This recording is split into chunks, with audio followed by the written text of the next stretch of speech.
কদিন আগে যে মাটির খেলনা বাটিগুলো তৈরি করেছিলাম ওগুলো নিয়েই আজ বসে পড়েছি খেলতে।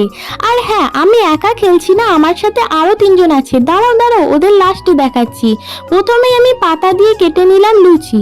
লুচিটা রেডি হওয়ার পর এখানে কাটতে বসে গেছিলাম সবজি। ফার্স্টেই আমি আলুটা কেটে তুলে নিলাম প্লেটে।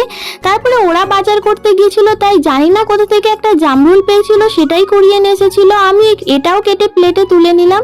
আর কেটে নিলাম একটা পাকা লঙ্কা। ফাইনালি আমাদের সবজি কাটা রেডি। এবার রান্না করা যাক। ফার্স্টেই আমি উনুনটা জ্বেলে নিলাম, তারপরে বসিয়ে দিলাম কড়া। কড়ার মধ্যে একটুখানি দিয়ে দিলাম তেল, আর তারপরে ভাজতে লেগে গেলাম লুচিগুলো। একে একে প্রত্যেকটা লুচি ভেজে নিলাম। আর আমাদের উনুনটা দেখো কত সুন্দর জ্বলছে। তারপরে ওটা হয়ে যাওয়ার পরই দিয়ে দিলাম কড়াইয়ের মধ্যে আবার একটু তেল, আর দিয়ে দিলাম শুকনো লঙ্কা আর পাকা লঙ্কা, আর দিয়ে দিলাম ওই জামরুলটা। তারপরে দিয়ে দিলাম আলু। তারপর ভালো করে কষিয়ে দিয়ে দিলাম মশলাগুলো দেওয়ার পরেই ভালো করে কষিয়ে জল ঢেলে দিলাম। আর এটা হয়ে গেল আলু আর জামরুলের ঝোল। ঝোলটা রেডি হয়ে যাওয়ার পরই ওদের বসিয়ে দিলাম খেতে। তারপর একে একে পাতা দিয়ে দিলাম লুচি আর নুন আর আলু আর জামরুলের ঝোল। আর ওরা খেতেও শুরু।